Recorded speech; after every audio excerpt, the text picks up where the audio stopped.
Hi guys, आज आम्ही आमच्या आजीशी आणि पलकीच्या पणजीशी मनसोक्त गप्पा मारणार आहोत.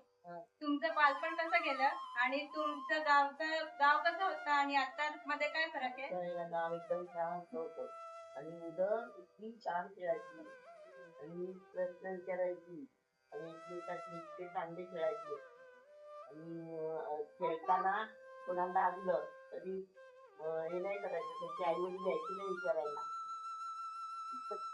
लहानपणी कोणते गेम खेळायची?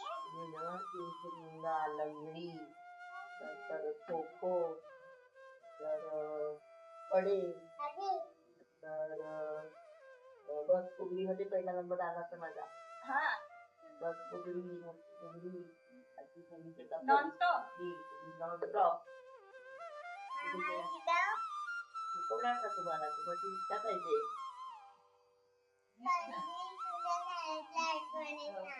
आठवणी कशा सांगू आठवणी? मी मारलेलं कोणाला की अभ्यासाचं कोणतं सांगू? अभ्यासाची. एकदा काय झालं, मी त्यावेळेला नर्सरी, त्यावेळेला मला आमच्या टीचर त्यांनी फळ्यावर लिहिलं होतं आय एम. मला सध्या मुलांना विचारला प्रश्न, त्याचा अर्थ काय?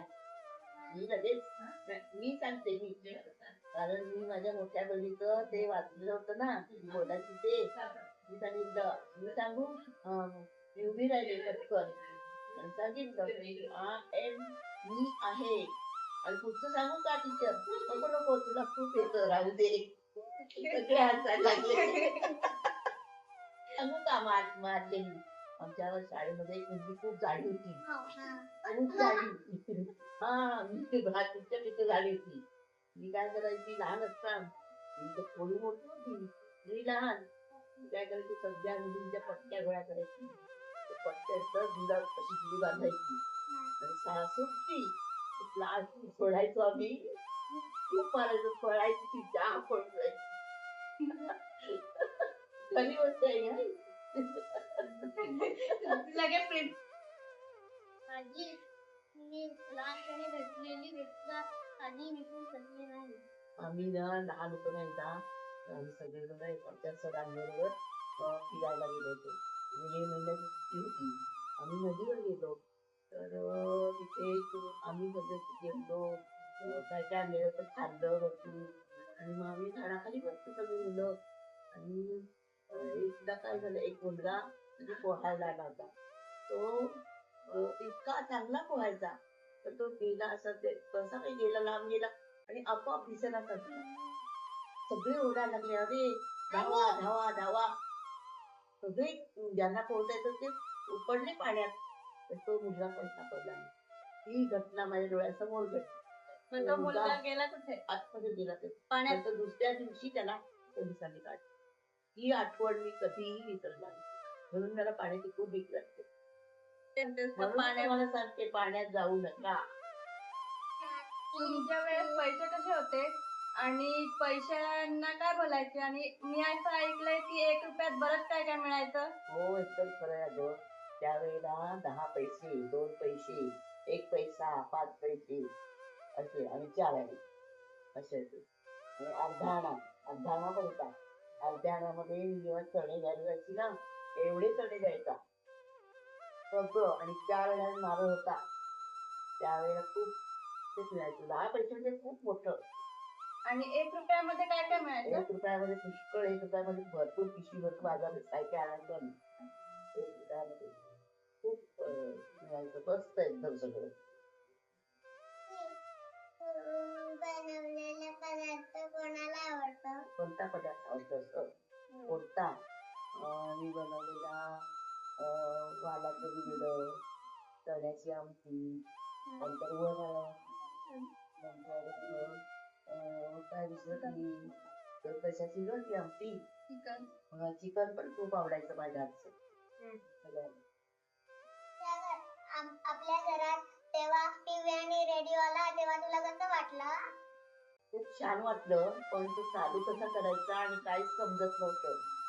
पण बरं वाटलं, मजा वाटली की खरोखर आता आपल्या घरात सगळीकडे गाणी, वेगवेगळ्या प्रकारचं आपल्याला बघायला मिळेल. खूप आनंद झाला. जी आजकालच्या पिढीतली तुला कोणती गोष्ट आवडते आणि कोणती गोष्ट नाही आवडत? आताची पिढी मोबाईलच्या मागे लागली लागली. त्याच्यामुळे त्याचे ते दुष्परिणाम आहे ते त्यांना समजत नाही. आणि मोठ्या माणसाचं न ऐकणं, स्वतःच सारखं स्वतःला पाहिजे ते करून येणं, हे चुकीचं आहे.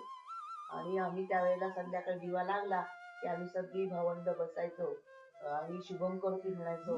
पाढे स्तोत्र सगळं म्हणेपर्यंत आम्हाला जेवायला द्यायची इतकी शिस्त होती. पण आताची मुलं शिस्तीत नाहीत, ऐकत नाहीत. हे मला अजिबात आवडत नाही. कोणती गोष्ट आवडत नाही? आवडते कोणती गोष्ट ते आवडते का? हा आताच्या मुलांचं हे अभ्यास सगळा चांगला आहे. सगळं चांगलं आहे त्यांचं. राहतात वगैरे व्यवस्थित. आमच्या वेळेस तेवढं हे नव्हतं. आताच्या मुलांना राहणीमान चांगलं आहे, त्यांचं बोलणं चांगलं आहे. पण ते काय करतात की फक्त मोबाईलच्या मागे लागतात. आता तर त्यांची जी बुद्धी आहे ते खूप चौकस वगैरे आम्ही घाबरायचो विचारायला. पण ती आताची मुलं एकदम बिनधास्त आहे. ते आवडतं. आजी आजकालच्या धावपळीच्या युगात तुम्ही तरुण मुलांना काय सल्ला द्याल? अति धाडस करू नका. कारण आता कसं विजेचे शॉक लागतात, ते लागतं. नंतर रस्त्यावर पाणी साचलेलं असतं. किती दिवस किती झाकलं करत उघडी असतात. बघितलं ना ते दिवशी बातमीला एक मुलगा 13 वर्षाचा मुलगा सुद्धा बुडाला त्याच्यामध्ये. आणि लिफ्ट मध्ये पण. लिफ्ट मध्ये जाणं. हे जे आहे ते थोडंसं धाडस कमी करा. ऐका ते ऐका जरा.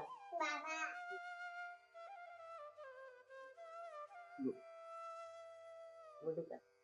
अति वेगाने गाड्या चालवू नका. नंतर कुठे जाताना येताना कोणत्या गोष्टीमध्ये धाडस करू नका. एकदम पुढे पाऊल टाकताना विचार करा. विचारच करत नाही मुलं. पाण्यामध्ये जाताना किती मुलं बघितलं ना ते महाबळेश्वर, माथेरान तिकडे जातात आणि ते सेल्फी काढायचा आणि मग किती पडतात. त्याच्यात काय नुकसान होत त्यांचं. आणि मग त्यात घरी आई वडील असतात त्यांना काय माहिती आपली मुलं काय करतात. आई वडिलांचा विचार करा. आपल्या घरी आई वडील विचारणारे आपली वाट बघणारे आहेत.